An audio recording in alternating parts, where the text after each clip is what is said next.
Hey guys, எல்லாரும் எப்படி இருக்கீங்க? நான் தான் உங்க கவியஸ் தங்கவேல். ஸோ இன்னைக்கு வந்து நம்ம எங்கே வந்துக்கிறோம்னா வெள்ளவயில் டு மூலூர் போகிற வழியில் வந்து புதுப்பை அந்த கிராமத்துக்கு தான் நம்ம வந்துக்கிறோம். இங்கே வந்து நம்ம எதுக்காக வந்துக்கிறோம்னா இங்கே வந்து ரொம்ப அழகான ஒரு பேர்ட்ஸ் ஃபார்ம் வச்சுக்கிறாங்க. அதுக்கப்புறம் வந்து புறா, நம்ம இந்தியன் ப்ரீடில் வந்து டாக்ஸில் வச்சுக்கிறாங்க. அதுக்கப்புறம் வந்து கோழி, வாத்து, ஸோ நிறைய அவங்க பண்ணிட்டு வராங்க ஃபார்மில் வந்து. இவங்களோட ஃபார்மோட நேம் வந்து கீ கீ பேரடைஸ். இவங்களோட இன்ஸ்டாகிராம் ஐடி லிங்க் வந்து இந்த வீடியோட டிஸ்கிரிப்ஷன் கீழே இருக்குது. கண்டிப்பாக செக் பண்ணி பாருங்கள், கண்டிப்பாக அவங்க சப்போர்ட் பண்ணுங்கள். இன்றைக்கி தான் வந்து நம்ம சேனலுக்கு வந்து ஃபஸ்ட் டைம் வரீங்கன்னா மறக்காமல் நம்ம சேனலை வந்து சப்ஸ்கிரைப் பண்ணிடுங்க. இப்போ வாங்க வீடியோக்குள்ளே போகலாம். ஊருக்குள்ள மக்களே மறக்காம என்னோட சேனலையும் சப்ஸ்கிரைப் பண்ணிருங்க. என்னோட சேனல் நேம் பார்த்தீங்கன்னா சாமி வாட் நெக்ஸ்ட். கீழே டிஸ்கிரிப்ஷனில் என்னோட சேனல் லிங்க் இருக்குது. இதில் பார்த்தீங்கன்னா ஹெல்த் டிப்ஸ், பியூட்டி டிப்ஸ், அது மட்டும் இல்லாமல் ப்ராடக்ட் ரிவ்யூன்னு சொல்லிட்டு எக்கச்சக்கமான வீடியோஸ் போட்டுட்ருக்கேன். சப்போஸ் உங்களுக்கு கண்டிப்பாக தேவைப்படும், மறக்காமல் என்னோட சேனலையும் ஃபாலோ பண்ணிங்க, காவியர்ஸ் சேனலையும் ஃபாலோ பண்ணிங்க, சப்ஸ்கிரைப் பண்ணிடுங்க. வணக்கம் அண்ணா. உங்கள் பேர்? பிரகாஷ். என் பேர் ராகுல். ஓகேங்கண்ணா, நீங்கள் வந்து உங்கள் ஃபார்ம் வந்து என்னென்ன பண்ணிட்டு வரீங்க? ஃபார்மில் பார்த்தீங்கன்னா கோழி, வான்கோழி, வாத்து, நாய், பேர்ட்ஸ், புறா வளர்த்திட்டு வரேன். ஓகேங்கண்ணா, உங்கள் ஃபார்மில் வந்து நீங்கள் வந்து மெயினாக வந்து என்ன பண்ணிட்டு வரீங்க? மெயின் பார்த்தீங்கன்னா பேர்ட்ஸ் தான் அதிகமாக வளர்த்திட்டு இருக்கு. ஓகே, மற்ற எல்லாமே ஒன்றா இருக்குன்னு வைங்களேன். Okay okay. நீங்கள் வந்து எவ்வளோ இயர்ஸ் வந்து பண்ணிட்டு வரீங்க? ஒரு 5 வருஷமாக பண்ணிட்டு இருக்கேன். அப்படிங்களா? Okay okay. நம்மளோட ஃபார்மோட லொக்கேஷன் வந்து எங்கேனா இருக்குது? லொக்கேஷன் பார்த்தீங்கன்னா வெள்ளக்கோயில் பக்கத்தில் புதுப்பை. ஓகேங்க, அந்த கிராமத்தில் இருக்குங்க. ஓகேங்கண்ணா. ப்ரோ, நீங்கள் வந்து நம்மளோட ஃபார்மில் வந்து மெயின் வந்து பேர்ட்ஸ் ஃபுல்லாக பண்ணிட்டு வரணும்னு சொன்னீங்க. அதில் வந்து என்னென்ன பேர்ட்ஸ்லாம் இருக்குதுண்ணா? ஸோ இப்போ நம்மளதில் பார்த்தீங்கன்னா கண்ணூர் வெரைட்டி ஸ்பெசிஃபிக்காக ஃபோக்கஸ் பண்ணியிருக்கோம். அது இல்லாமல் காக்டெயிலில் பார்த்தீங்கன்னா ஆல்பினோ சீரீஸ் மட்டும் வச்சுருக்காங்க. ஏன்னா நம்ம எல்லாமே கொஞ்சம் சூஸ் பண்ணி தான் என்னென்ன வெரைட்டிஸுங்கிறத ஒவ்வொரு பேராக செட் பண்ணிகிட்டு இருக்கோம். ஃபார் எக்ஸாம்பிள் லாட்டாக 50 பேர்ஸ் 100 பேர்ஸ் அந்த மாதிரி எடுத்து எதுவுமே செட் பண்ணல. ஈவன் ஒவ்வொரு பேர்டுமே கலர் குவாலிட்டி சூஸ் பண்ணி அதுக்கப்புறமா தான் நம்ம பேர் செட் பண்ணியிருக்கோம். இப்போ அட் ப்ரெசென்ட் பார்த்தீங்கன்னா நம்மகிட்ட ஒரு 22 பேர் இருக்குங்க. கண்ணூர் காக்டெயில் எல்லாமே சேர்த்து ஒரு 22 பேர் இருக்குது. ஸோ இப்போ நம்ம பல்காக எடுத்து போட்டோம்னா டக்குன்னு ஒரு 100 பேர் போட்டோம்னா போடலாம். நமக்கு சூஸ் பண்ணி போடுறதுனால பேர் செட் பண்ணுறது கொஞ்சம் டைம் ஆகுது. பட் இருந்தாலும் பரவாயில்லன்னு நாங்கள் கொஞ்சம் பொறுமையாக தான் பண்ணிகிட்டு இருக்காங்க. ஸோ கண்ணூர்ஸில் பார்த்தீங்கன்னா ஸ்மால் கண்ணூர்ஸ் இருக்குது, அதுக்கப்புறம் சன் கண்ணூர் இருக்குது, அப்புறம் காக்டெயில் ஆல்பினோ சீரியஸ். ஸோ இதெல்லாம் சேர்ந்து மொத்தமாக ஒரு 22 பேர் இருக்குது. அண்ணா, இப்போ வந்து உங்கள் ஃபார்மில் பேர்ட்ஸுக்குள்ள வந்து நிறைய வெரைட்டிஸ் ஆஃப் பேர்ட்ஸில் நிறைய வச்சுக்கிறீங்க. ரொம்ப சூப்பராக இருக்குது பேர்ட்ஸில் வந்து. ஸோ அதுக்கு வந்து இப்போ நார்மலாக வந்து இந்த லவ் பேர்ட்ஸ்லாம் இருக்குது. ஸோ அதுக்கு ஒரு ஃபீடு வந்து ஃபுல்லாக மாறும். பட் நீங்கள் சொல்கிற பேர்ட்ஸ்க்குலாம் வந்து என்னென்ன ஃபீடில் நீங்கள் கொடுக்குறீங்க? ஸோ ஏன்னா ஒவ்வொருத்தரும் ஒவ்வொரு மாதிரி ஃபாலோ பண்ணுறாங்க. பேர்டுக்கு ஃபுட்டுன்னு வரும்போது ஃபார் எக்ஸாம்பிள் பார்த்தீங்கன்னா இப்போ பேர்ட்ஸ்க்கே இப்போ பெல்லட் சிஸ்டம் வந்து நிறைய பேர் ஃபாலோ பண்ணுறாங்க. அதே வந்து இப்போ தானியம் அந்த மாதிரி ஃபாலோ பண்ணுறாங்க. பட் நம்ம கண்ணூர்ஸ்க்கு காக்டெயில்ஸ்க்கு எல்லாமே பார்த்தீங்கன்னா இப்போது டெய்லியுமே வந்து ஒவ்வொரு வெரைட்டிஸ் ஆஃப் ஃபுட்டு தான் கொடுக்குறோம். எப்போவுமே பார்த்தீங்கன்னா தெனை, சூரியாண்டி விதை அப்படிங்கிறது காமனாக எப்போவுமே இருக்கும். அது இல்லாமல் தானிய வகைகள் வந்து நைட் நல்லா ஊற வச்சுட்டு காலையில் தண்ணி நல்லா க்ளீன் பண்ணிவிட்டு அதுக்கப்புறமா ரெகுலராக எல்லாத்துக்குமே ஃபீட் பண்ணுவோம். இது இல்லாமல் வெஜிடபிள்ஸு ப்ளஸ் ஃப்ரூட்ஸ் எல்லாமே பார்த்தீங்கன்னா மிக்ஸ்டப்பாக தான் இருக்கும். ஒரு நாளைக்கு ஒரு பப்பாளி கொடுக்குறோன்னு அப்படின்னா அதுக்கு அடுத்தது ஒரு நாள் விட்டு ஃப்ரூட்ஸ் ஏதோ ஒன்று கேரட், பீன்ஸ் அந்த மாதிரி கொடுப்போம். அதுக்கு அடுத்தது பீட்ரூட்டு, ஆப்பிள், கொய்யாப்பழம் இந்த மாதிரி சஃபில்டாக தான் இருக்கும். ஏன்னா அவங்களுக்கு ஒரு பேலன்ஸ்டு டயட் வேணும். ஏன்னா இப்போது இதே வந்து வெளியில் வைல்டில் இருக்கிறாங்க அப்படின்னா அவங்க வெரைட்டிஸ் ஆஃப் ஃபுட்டு சாப்பிடுவாங்க. அது வந்து நம்ம அடைச்சி வச்சுருக்கிறதுக்கு வெரைட்டிஸ் ஆஃப் ஃபுட்டு நம்ம வச்சா தான் அவங்களுக்கு கிடைக்கும். ஸோ அப்போ தான் வந்து பேர்டு குவாலிட்டியாக இருக்கும். நம்ம ஹெல்த் வைஸ் எந்த இஷ்யூ வராத நம்ம பார்த்துக்கணும்னா எல்லாமே பேலன்ஸாக இருக்காங்கிறத பார்த்துக்கணும். ஸோ இதில் பார்த்தீங்கன்னா இப்போ தானிய வகைகள்னு எடுத்துக்கிட்டோம்னா நம்ம வைக்கிறது பார்த்தீங்கன்னா கருப்பு சுண்டல், வெள்ளை சுண்டல், பச்சை பட்டாணி, பச்சைப்பயிறு, தட்டைப்பயிறு, கோதுமை, ஸோ இந்த மாதிரி எல்லாமே மிக்ஸ் பண்ணி தான் வைக்கிறோம். இதில் ஒரு விஷயம் நம்ம ரொம்ப ஸ்பெசிஃபிக்காக பார்க்க வேண்டியது என்னென்னா இப்போது நைட்டு வந்து நம்ம தானியத்தை வந்து நல்லா க்ளீன் பண்ணிவிட்டு ஊற வச்சுருவோம். ஒரு 4-5 வாட்டி கண்டிப்பாக க்ளீன் பண்ணி ஊற வச்சுருவோம். காலையில் அதே மாதிரி பார்த்தீங்கன்னா உங்களுக்கு தண்ணி வந்து அவ்வளோ கிளியராக இருக்காது. மறுபடியும் ஒரு 4-5 வாட்டி க்ளீன் பண்ணிவிட்டு அதுலேயே பார்த்தீங்கன்னா ஹாட் வாட்டரை ஒரு 10 to 20 செகண்ட் வந்து உள்ளே ஊற்றிட்டு அதை மறுபடியும் ஃபில்டர் பண்ணி அது நல்லா அந்த ஹீட் இல்லாத ஆறுனதுக்கப்புறம் தான் வைப்போம். இது ஏன் பர்டிகுலர் ரீசன் ஏன் இதை பண்ணுறோம் அப்படின்னா இப்போ நம்மளுக்கே தெரியும். இப்போ நம்ம மளிகையில் பொருள் வாங்கும்போது எல்லாத்துக்குமே வந்து பூச்சி பிடிக்கூடாதுங்கிறதுக்காக நிறையா மருந்துகள் யூஸ் பண்ணுறாங்க. ஸோ இதே வந்து இப்போ நம்மளுடைய பாடிக்கு வந்து அது அடாப்ட் ஆகிடுச்சு. அதெல்லாமே வந்து பார்த்திங்கன்னா ரொம்ப லிட்டில் கிரியேச்சர்ஸ். ஸோ அதுக்கு வந்து அந்த மாதிரி எந்த ஒரு தாக்கம் இல்லாமல் இருக்கணும் அப்படின்னா நம்ம அதுக்குண்டான ப்ராப்பர் ப்ரிகாஷன் எடுத்தோம்னா அதுக்கு எந்த வித தொந்தரவும் வராது. ஸோ இது நம்ம வந்து பேர்ட்ஸ்க்கு வைக்கிறதுக்கு முன்னாடி ஃபாலோ பண்ணுற சிஸ்டம் இது. அண்ணா, இப்போ வந்து நீங்கள் ரொம்ப தெளிவு சொல்லி இந்த உணவு முறை பற்றி எனக்கு ஒரு சந்தேகம்ண்ணா. இப்போ நான் ஒரு வியூவராக வந்து நான் உங்கள்கிட்ட வந்து ஒரு 2 பேர்ட்ஸ் வாங்கிட்டு போகிறேன். நான் நீங்கள் சொன்ன ஃபுட்டுலாம் வந்து சப்போஸ் என்னால் வந்து கொடுக்க முடியலைன்னா வந்து இப்போ நார்மலாக இருக்கிற அந்த தினையெல்லாம் இருக்குது, லவ் பேர்ட்ஸ் கொடுக்கக்கூடிய ஃபுட்ஸ்லாம் இருக்குது, அதை நான் அது கொடுத்தோம்னா வந்து ஏதாச்சும் வந்து குறைபாடுகள் ஏதாவது வருங்களா?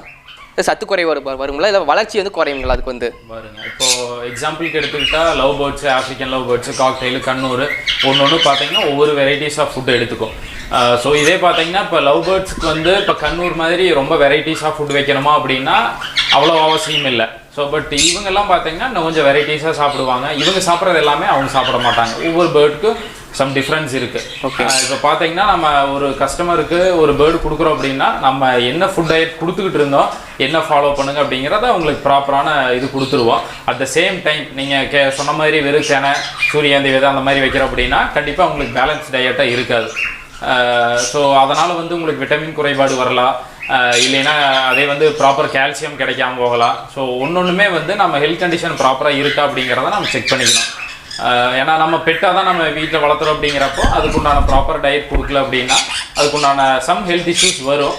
அது அப்படிங்கனால ரெகுலராக கொடுக்க முடியல அப்படின்னாலுமே வாரத்தில் ஒரு 2 முறை அதுக்கு வந்து பேலன்ஸ்டாக கொடுத்து, ஏன்னா நம்ம வந்து ஸ்பெசிஃபிக்காக இதை ஃபோக்கஸ் பண்ணுறதுனால டெய்லியுமே அதுக்கு உண்டான ஒரு டேக் கேர் பண்ணுறோம். உங்களால் அது பண்ண முடியலைங்கிற பட்சத்தில் வாரத்தில் 2 நாள் வந்து முளைக்கட்டின பயிர் அந்த மாதிரி வைக்கிறது, அப்புறம் ஃப்ரூட்ஸ், வெஜிடபிள்ஸ் அந்த மாதிரி வச்சுக்கிறது. அப்படி வச்சுக்கிட்டிங்கன்னா உங்களுக்கு சிரமம் இல்லாமல் இருக்கும், அதுக்கும் பேலன்ஸ் டயட்டாக இருக்கும். ஆனால் இப்போ வந்து உங்கள்கிட்ட வந்து நிறைய பேர்ட்ஸில் வச்சுக்கிறீங்க, நீங்கள் வந்து ரொம்ப க்ளீனாக வச்சுக்கிறீங்க. எனக்கு ஒரு சந்தேகம்னா பேர்ட்ஸ் பொறுத்த வரைக்கும் வந்து நிறைய பேர்ட்ஸில் வச்சுக்கிறீங்க, இதை வந்து நம்ம ஃபுல்லாக க்ளீன் பண்ணி தான் ஆகணுமா? இப்போ நார்மலாக வந்து கோழி, புறா, சரி அதுக்கெல்லாம் வந்து ஒரு சீசனுக்கு அப்புறம் வந்து இந்த வெயில் காலத்தில் பார்த்திங்கன்னா வந்து அதுக்கு அம்மை வரும். ஸோ அந்த மாதிரி நிறைய நோய்கள் பிரச்சனைகள் வரும். இதே மாதிரி பேர்ட்ஸுக்கு வருங்களா? அப்போ வந்து நீங்கள் நார்மலாக கொடுக்கக்கூடிய ஃபுட்டு வந்து இதே டைமில் கொடுக்கலாம், நோய் வந்ததுக்கப்புறம் கொடுக்கலாமா, இல்லை ஃபுட்டு எதாவது சேஞ்ச் பண்ணணுமா? ஸோ இப்போ பார்த்தீங்கன்னா நீங்கள் கேட்ட மாதிரி க்ளீன்லினஸ் அப்படிங்கிறது பேசிக் திங்க. நம்ம பேர்டாகட்டும் இல்லை கோழியாகட்டும் எதாக இருந்தாலுமே வந்து அஃப்கோர்ஸ் க்ளீன்லினஸ் கண்டிப்பாக மெயின்டைன் பண்ணணும். அப்போ தான் வந்து அதுக்கு உடல் ரீதியாக எந்த ஒரு தொந்தரவு வராமல் இருக்கிறதுக்காக நம்ம க்ளீன்லினஸ் பார்க்குறோம். அப்புறம் இன்னொன்று நீங்கள் கேட்ட மாதிரி வந்து அதுக்கும் அம்மை, கோல்டு, இந்த மாதிரி ஐ டிசீஸ், இந்த மாதிரி எல்லா பிரச்சனையுமே வரும். ஒரு சிலது வந்து நம்ம வெளியிருந்து பேர்டு கொண்டு வர்றதுனால அது மூலமாக ஸ்ப்ரெட் ஆகலாம், அது ஒரு ரீசன். அப்புறம் இன்னொன்று இந்த சம்மர் டைம்லையெல்லாம் வந்து உங்களுக்கு ஹீட் அதிகமாக இருக்கிறதுனால வேறு ஏதோ ஒரு தொந்தரவுகள் அதுக்கு வரலாம். பட் ஃபுட்டு வைஸ் பார்த்தீங்க அப்படின்னா இப்போ கோல்டு இருக்குது அப்படின்னா அந்த சமயத்துக்கு குளிர்ச்சியான உணவு எதுவும் கொடுக்கக்கூடாது. கீரை அந்த மாதிரி வகைகள்லாம் வந்து சளியாக இருக்கும்போது கொடுக்கக்கூடாது. பட் மெடிசின் வந்து நம்ம கொடுத்து தான் க்யூர் பண்ணணும். ஃபுட்டு ஸ்பெசிஃபிக்காக வந்து இதுதான் கொடுக்கணும் அப்படிங்கிறது எதுவும் கிடையாது. ஜென்ரலாக இப்போ கோல்டு இருக்கும்போது ஒரு சில குளிர்ச்சியான உணவுகள் கொடுக்குறத தவிர்த்துக்கிட்டு கரெக்டான மெடிசின், ஆன்டிபயோட்டிக் கொடுத்தோம் அப்படின்னா அது ஆட்டோமேட்டிக் க்யூர் ஆயிடும். பட் அதுக்கு உடம்பு சரியில்லை அப்படின்னாவே அதை இமீடியட்டாக வேறு தனியாக கேஜில் ஒன்று வச்சுட்டு அது கம்ப்ளீட்டாக க்யூர் ஆனதுக்கப்புறம் தான் வந்து நம்ம அதை மற்ற நார்மல் கேஸுக்கு மாற்றுவோம். ஏன்னா நம்ம அது கூட இருக்கும்போது அதுலேருந்து மறுபடியும் இன்னொரு பேர்ட்ஸுக்கு பரவலாம், இந்த மாதிரி வாய்ப்புகள் அதிகமாக இருக்குது. ஸோ அதனால் அந்த பேசிக் டேக் கேரில் பார்த்தீங்கன்னா உங்களுக்கு ஏதாவது இன்ஃபெக்ஷன் வரும்போது இமீடியட்டாக அதை ஐசோலேட் பண்ணி அதை கம்ப்ளீட்டாக க்யூர் ஆகிற வரைக்கும் நம்ம தனியாக வச்சுறது பெஸ்ட்டுன்னு வைங்களேன். அப்போ தான் அடுத்த பேர்டுக்கு ஸ்ப்ரெட் ஆகாமல் நம்ம அவாய்ட் பண்ணிக்கலாம். இப்போ வந்து நோய் வந்து என்ன நோய்கள் வந்து சொல்லிட்டு தெளிவாக வந்து அப்போ வந்து ஒரு நோய் வந்ததுன்னா அதுக்கு வந்து நீங்கள் வந்து இயற்கை மருந்து கொடுக்குறீங்களா, இல்லை வந்து ஆங்கில மருந்து கொடுப்பீங்களா? ஸோ மருந்து அப்படின்னு எடுத்துக்கிட்டோம்னா நம்ம குறிப்பிட்ட மாதிரி இயற்கை மருந்து ஃபாலோ பண்ணுறாங்க, அதே வந்து நார்மல் சிரப் மெடிசின்ஸ் அந்த மாதிரி யூஸ் பண்ணுறோம். பட் இந்த இடத்துல என்ன நம்ம இதை எப்படி பார்க்கணும் அப்படின்னா அது எந்த அளவுக்கு இன்ஃபெக்ஷன் ஆகிருக்கு, என்ன டிசீஸ், எது கொடுத்தா க்யூர் ஆகும் அப்படிங்கிறத பொறுத்து தான் வந்து எந்த மருந்துங்கிறத ஃபஸ்ட்டு சூஸ் பண்ணுறோம். ஆனால் இந்த இடத்துல நம்ம ஃப்ளாட்டாக வந்து இல்லை இது இந்த மாதிரி ஐடிசிஸ்க்கு இந்த மருந்து இத்தனை சொட்டு கொடுத்தா சரியாயிரும் அப்படின்னு நம்ம சொல்ல முடியாது. ஏன்னா நிறைய மெடிசின்ஸ் இருக்குங்க. அது வந்து ஆனால் நம்ம கொடுக்குறது வந்து நம்ம பேர்ட்ஸை பார்த்து எந்த அளவுக்கு இன்ஃபெக்ஷன் இருக்குதுங்கிறத பொறுத்து டோசேஜ் ஆகட்டும் எல்லாமே வந்து நம்ம டிசைட் பண்ணோம். ஸோ இந்த இடத்துல நம்ம 2 மெத்தடுமே யூஸ் பண்ணுறோம். பட் அது எந்த அளவுக்கு சிக்காக இருக்குதுங்கிறத பேஸ் பண்ணி தான் எந்த மருந்து என்ன அளவுங்கிறத நம்ம முடிவு பண்ணுறோம். நான் இப்போ உங்கள் ஃபார்மில் வந்து நிறைய பேர்ட்ஸில் வச்சுக்கிறீங்க, இதில் வந்து எப்படி வந்து மேல் தனியாக ஃபீமேல் தனியாக கண்டுபிடிப்பீங்க? ஓகே, ஸோ ஒரு சில ஐடென்டிஃபிகேஷன் வச்சு நம்ம மேல் அண்ட் ஃபீமேல் வந்து ஈஸியாக ஐடென்டிஃபை பண்ணலாங்க. உதாரணத்துக்கு காக்டைல்ஸ் பார்த்தீங்கன்னா மேல்ஸ் நல்லா விசில் பண்ணும், அண்டு அந்த மாதிரி ஒரு சின்ன சின்ன ஐடென்டிஃபிகேஷன் வச்சு பண்ணலாம். பட் நம்ம வந்து மோஸ்ட்லி கம்பல்சரி டிஎன்ஏ போட்டுருவோம். டிஎன்ஏ போட்டுட்டு அதுக்கப்புறம் மேல் ஃபீமேல் பார்த்துட்டு அப்புறமா தான் பேர் செட் பண்ணுறது. டிஎன்ஏ பார்க்காம எந்த ஒரு பேருமே இப்போ வரைக்கும் செட் பண்ணல. ஸோ ஸோ நாம் ஐடென்டிஃபை பண்ணுறதுக்கு இந்த மெத்தட் தான் யூஸ் பண்ணுறோம். ஸோ உங்கள் ஃபார்மில் வந்து இப்போ பேர்ட்ஸில் வந்து எப்படின்னா வந்து ப்ரீடிங்க்கு வந்து செலக்ட் பண்ணி கரெக்டாக பேர் போடுறீங்க? ஓகே, ஸோ பேர் செட் பண்ணுறதுக்கு பார்த்தீங்கன்னா ஜென்ரலாக நம்ம பேர்டு வந்து நம்ம நியர்பை ஃபார்ம்ஸ் நிறைய இருக்குது. அவங்ககிட்ட இருந்ததை நம்ம ஃபஸ்ட் இனிஷியலாக செட் பண்ணும்போது பேர்ட்ஸ் எடுத்துட்டு சூஸ் பண்ணுறது பார்த்தீங்கன்னா நம்ம சிக்கிலிருந்தே அதோட கலரேஷன் நம்மளோட எக்ஸ்பெக்டேஷன் இருக்கும்ல. ஃபார் எக்ஸாம்பிள் பைனாப்பிள் கண்ணூர்னா இந்த கலரேஷனில் வரணும் அப்படிங்கிற மாதிரி ஒரு எக்ஸ்பெக்டேஷன் இருக்கும். அந்த கலர் குவாலிட்டியில் எது வருதோ நம்ம அதை சூஸ் பண்ணி வச்சுட்டு ஃபஸ்ட்டு டிஎன்ஏ டெஸ்ட் அனுப்புவோம்.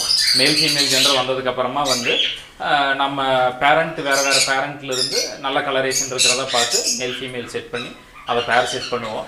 அதுக்கு முன்னாடி பேர் செட் பண்ணுறதுக்கு முன்னாடி பார்த்தீங்க அப்படின்னா நம்மகிட்ட லார்ஜ் சைஸ் கேஜஸ் இருக்குது. ஸோ அதில் வந்து ஃபஸ்ட்டு ஃப்ரீ ஃப்ளைட் விட்டுருவோம். ஃப்ரீ ஃப்ளைட் விடுறதுக்கு என்ன ரீசன் அப்படின்னா பேர்ட்ஸ் பொறுத்த வரைக்கும் எந்த அளவுக்கு அது நல்லா ஃப்ரீயாக நல்லா பெரிய ஸ்பேஸில் பறக்குதோ அந்த அளவுக்கு பேர்டு ஹெல்த்தியாக இருக்கும். ஸோ அதனால் அதில் விட்டுட்டு ஒரு 6-7 months கிராஸ் பண்ணதுக்கப்புறம் பார்த்தீங்கன்னா அதோடைய கேஜில் வந்து பேரா செட் பண்ணி விட்டுருவோம். ஸோ இந்த இடத்துல வந்து அந்த கலர் குவாலிட்டி வச்சு தான் வந்து நம்ம சூஸ் பண்ணுறோம். அப்புறம் இன்னொரு விஷயம் பார்த்தீங்கன்னா ஒவ்வொரு பேர் பார்த்தீங்கன்னா 4லேருந்து 5 சிக்கு ரைஸ் பண்ணுறது இருக்கும். ஒரு சிலது பார்த்தீங்கன்னா 3 சிக்கு 2 சிக்கு அவ்வளோதான் அது ரைஸ் பண்ணும். ஸோ அதில் நம்ம லைனேஜ் பார்க்குறது என்னென்னா எது வந்து நல்லா பேரண்டிங் பண்ணுது, ஒரு 4லேருந்து 5 சிக்கு 6 சிக்கு எல்லாமே ரைஸ் பண்ணி நல்லா காப்பாற்றுற பேரண்ட் இருக்குது. ஸோ அந்த மாதிரி நல்ல ஒரு பேரண்ட் லைனேஜில் எடுத்து அது ப்ளஸ் கலரேஷன் இது எல்லா குவாலிட்டியும் பார்த்து தான் வந்து நம்ம ஒவ்வொரு பேரை செட் பண்ணியிருக்கோம். ஸோ இதோட வந்து இந்த வேலை முடிச்சிட போகிறது இல்லை. நம்ம பேர்டு எடுத்துட்டோம், ஓகே, அப்போ வந்து வெறும் தீனி மட்டும் வச்சோம்னா அது வந்து உங்களுக்கு 4 சிக்கு 5 சிக்கு பொரிச்சிருமா அப்படின்னு கேட்டிங்கன்னா கண்டிப்பாக கிடையாது. என்ன ஃபுட்டு நம்ம அதுக்கு ஃபீட் பண்ணுறோம், என்ன மாதிரி ஆம்பியன்ஸ் கொடுக்குறோம், அது எல்லாமே இருக்குது. நல்ல வென்டிலேஷன் வேணும், ரொம்ப ஹீட் இல்லாமல். அதுக்கப்புறம் பார்த்தீங்கன்னா ஃபுட்டு எந்த அளவுக்கு நம்ம நல்ல ஃபுட்டு வைக்கிறோமோ அதை பேஸ் பண்ணி தான் அதோடைய ரிசல்ட் இருக்கும் ப்ரீடிங்னு வரும்போது. ஸோ அப்போ தான் சிக்கும் நல்லா ரைஸ் பண்ணி கொடுக்கும். அண்ட் பேரண்ட்டும் பார்த்தீங்கன்னா அந்தளவுக்கு ஹெல்த்தியாக இருக்கும். பேரண்ட் எந்த அளவுக்கு ஹெல்த்தியாக இருக்கும் ஆப்வியஸாக சிக்கு வந்து அந்தளவுக்கு உங்களுக்கு ரைஸ் பண்ணி கொடுக்கும். ஸோ இதுதான் ப்ராசஸ், நம்ம ஃபாலோ பண்ணுற ப்ராசஸ்ன்னு வச்சுக்கோங்க. ஒரு கஸ்டமர் வந்து உங்ககிட்ட வந்து கால் பண்ணி கேட்கும்போது வந்து அவங்க வந்து என்னென்ன டவுட்ஸில் கேட்பாங்க ஃபஸ்ட்டு உங்ககிட்ட?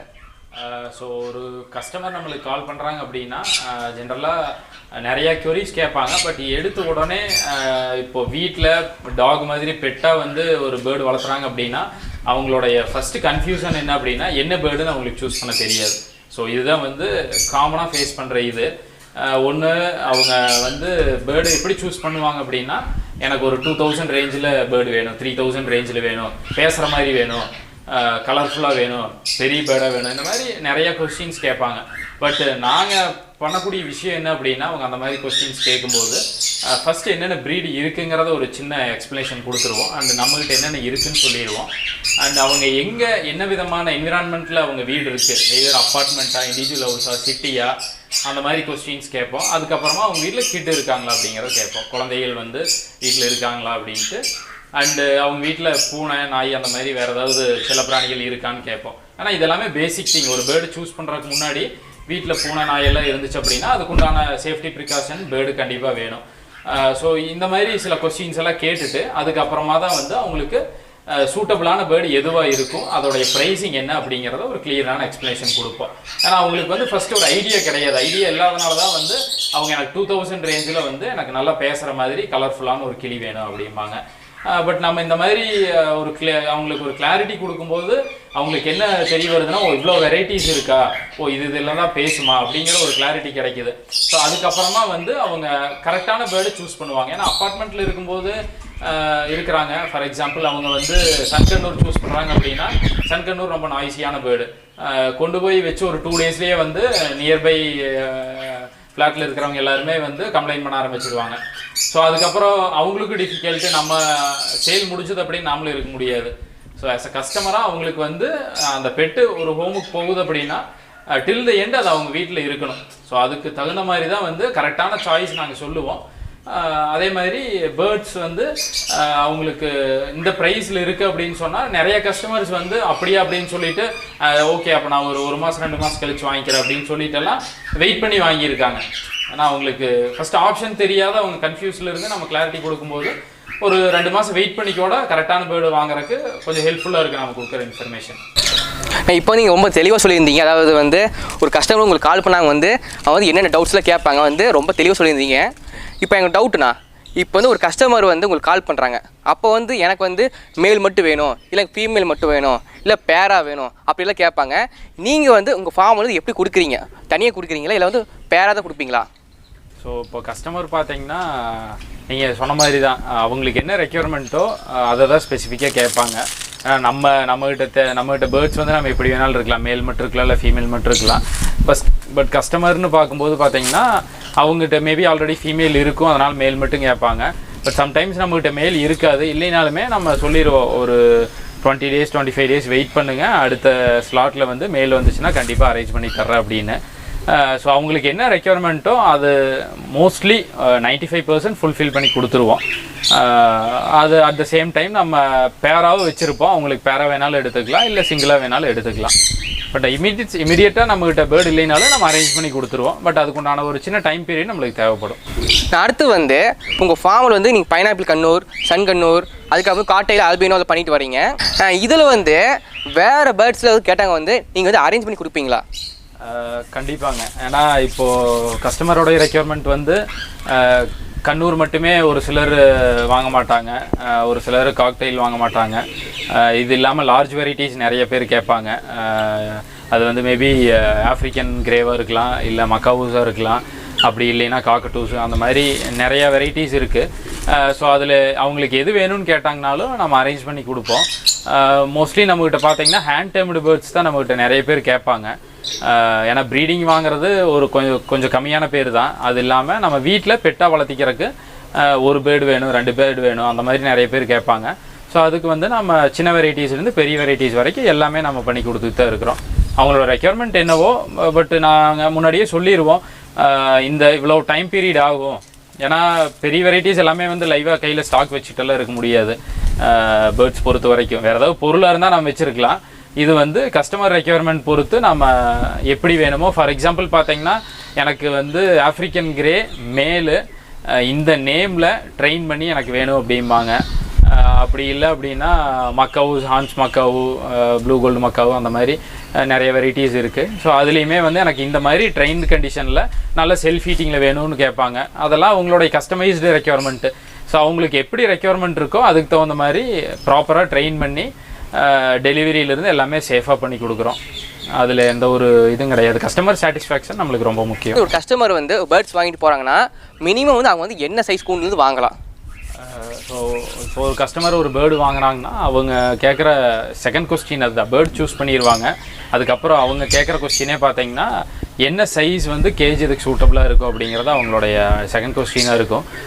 ஸோ அப்போவே சொல்லிடுவேன். ஏன்னா ஒரு சிலர் வந்து என்கிட்ட ஆல்ரெடி ஒரு சின்ன கேஜ் இருக்குது அதுலேயே வச்சுக்கிறேன் அப்படிங்கிற மாதிரி ஒரு இதில் இருப்பாங்க. இன்கேஸ் சம்டைம்ஸ் அவங்க கேட்கலினாலுமே நான் வந்து உங்கள்கிட்ட கேஜ் அவைலபிள் இருக்கா, என்ன சைஸ் கேஜில் வைக்க போகிறீங்க அப்படிங்கிறத கேட்டுருவேன். ஃபார் எக்ஸாம்பிள் வந்து small Kannur, pineapple Kannur varieties ஏதாவது ஒரு பேர் வைக்கிறோம் அப்படின்னா மினிமம் 3x2 அந்த சைஸ் கேஜ் இருந்துச்சு அப்படின்னா அதுக்கு ஓரளவுக்கு ஃப்ரீ ஃப்ளைட் இருக்கிற மாதிரி கரெக்ட் சைஸ் இருக்கும். ஏன்னா நம்ம ப்ரீடிங்க்கு அந்த சைஸ் தான் யூஸ் பண்ணுறோம். ஸோ அது இருந்துச்சு அப்படின்னா சஃபிஷியண்ட்டாக இருக்கும். அதே சன் கண்ணூர் அப்படின்னா 4x2 இருந்துச்சு அப்படின்னா அதுக்கு ஃப்ரீ ஃப்ளைட்டுக்கு ஒரு எனஃப் ஸ்பேஸாக இருக்கும். இதே மாதிரி ஒவ்வொரு பேர்டுக்கு ஒவ்வொரு மினிமம் சைஸ் இருக்குது. லார்ஜ் வெரைட்டிஸ் எல்லாம் போயிட்டீங்க அப்படின்னா ஆஃப்ரிக்கன் கிரே, மக்காவூஸ் எல்லாம் போனீங்க அப்படின்னா இன்னும் நல்லா லார்ஜ் சைஸ் கேஜஸ் வேணும். ஸோ தட் அவங்க வந்து உள்ள ஓரளவுக்கு பறக்கிறக்காவது அவங்களுக்கு ஸ்பேஸ் இருக்கும். ரொம்ப கம்ப்ரெஸ் பண்ணி வைக்கக்கூடாது. எந்த அளவுக்கு அவங்க பறக்கிறாங்களோ அந்த அளவுக்கு ஹெல்த் நல்லாயிருக்கும். ஸோ அதனால் கேஜ் சைஸ் வந்து கரெக்டாக சூஸ் பண்ணி வாங்குறது ரொம்ப முக்கியம். இப்போ வந்துன்னா நீங்கள் வந்து எப்படி டிரான்ஸ்போர்ட் பண்ணுறீங்க? அது ஃபஸ்ட்டு வந்து சில கஸ்டமரில் வந்து ஸ்ட்ரைட்டாக ஃபார்முக்கு வந்து வாங்கிட்டு போவாங்க. ஸோ ஒரு சில கஸ்டமர்னால் வந்து ஃபார்முக்கு வந்து கரெக்டாக வாங்க முடியாது. ஸோ அவங்களுக்கு வந்து எப்படி டிரான்ஸ்போர்ட் பண்ணிடுவீங்களா? அதெல்லாம் வந்து எப்படி தமிழ்நாட்டுக்குள்ளே பண்ணிட்டு பண்ணுறீங்களா இல்லை அதர் ஸ்டேட்டுக்குள்ளே பண்ணிட்டு வரீங்களா? ஸோ டிரான்ஸ்போர்ட்டேஷன் வைஸ் பார்த்தீங்க அப்படின்னா கஸ்டமர்ஸ் நீங்கள் சொன்ன மாதிரி தான். ஒரு சிலர் நியர்பையாக இருக்கிறவங்க, நேர்லேயே வந்து பார்த்து எடுத்துகிட்டு போகணுன்னு நினைக்கிறவங்க, அவங்கெல்லாம் வந்து நம்ம லொக்கேஷனுக்கே வந்து எடுத்துகிட்டு போயிடுவாங்க. பட் இதே வந்து கொஞ்சம் ஃபாராக இருக்கிறவங்க எல்லாத்துக்குமே வந்து 100% சேஃபான டிரான்ஸ்போர்ட் அரேஞ்ச் பண்ணி கொடுத்துட்டு தான் இருக்கோம். இன்சைடு தமிழ்நாடு அண்டு கர்நாடகா, மைசூர், கேரளா, இது எல்லா ஜோனுக்குமே இப்போ வரைக்கும் சேஃபான டிரான்ஸ்போர்ட் பண்ணிட்டு தான் இருக்கோம். First and foremost transportation safe அப்படின்னு நம்ம ஃபீல் பண்ணாதான் கஸ்டமருக்கு நாங்கள் அனுப்புவோம். அப்படி இல்லை அப்படின்னா நம்ம பேர்டு அனுப்ப மாட்டோம் ஆக்சுவலி சொல்லப்போனால். ஸோ அதனால் கஸ்டமர் வந்து பேர்ட் சேஃப்டி பற்றி ஒரி பண்ணுங்கிறது இல்லை. டிரான்ஸ்போர்ட்டேஷன் வரும்போது அது 100% சேஃபாக பண்ணி கொடுத்துருவோம். ரொம்ப நன்றிங்கண்ணா. இன்ன வரைக்கும் நான் கேட்ட அனைத்து கேள்விகளும் வந்து ரொம்ப அருமையாக பதில் சொன்னீங்க. இந்த வீடியோ பார்த்துட்டு இருக்கிற வியூவர்ஸுக்கு வந்து நீங்கள் வந்து எதாவது சொல்ல வரேன்னு நினைக்கிறீங்களா? ஸோ வியூவர்ஸ் பார்த்தீங்கன்னா நம்ம சொல்ல வர்றது இப்போது கஸ்டமர் வந்து நம்மகிட்ட வாங்கணும் அப்படிங்கிற அவசியம் இல்லை. ஸோ அவங்களுக்கு இன்கேஸ் ஏதாவது க்யூரிஸ் இருக்குனாலுமே எனி டைம் நம்மளுக்கு காண்டாக்ட் பண்ணலாம். நம்மளோட காண்டாக்ட் நம்பர் வந்து 9942410102 த்ரூ வாட்ஸ்அப் ஆர் கால் நீங்கள் எதில் வேணாலும் தொடர்பு கொள்ளலாம். அந்த காண்டாக்ட் நம்பர் கீழே டிஸ்கிரிப்ஷனில் இருக்கும். நம்மளை பற்றின அப்டேட்ஸ் வந்து நீங்கள் ஃபாலோ பண்ணணும்னு நினச்சிங்கன்னா நம்மளோட Instagram account and Facebook account லிங்க்கும் டிஸ்கிரிப்ஷனில் இருக்கும். இந்த ஃபார்ம் நேம் வந்து கீ கீ பேரடைஸுங்கிற நேமில் இருக்குது. நீங்கள் வேணாலும் சர்ச் பண்ணி பாருங்கள். ரொம்ப நன்றிங்கண்ணா. நன்றிங்க. வணக்கம்.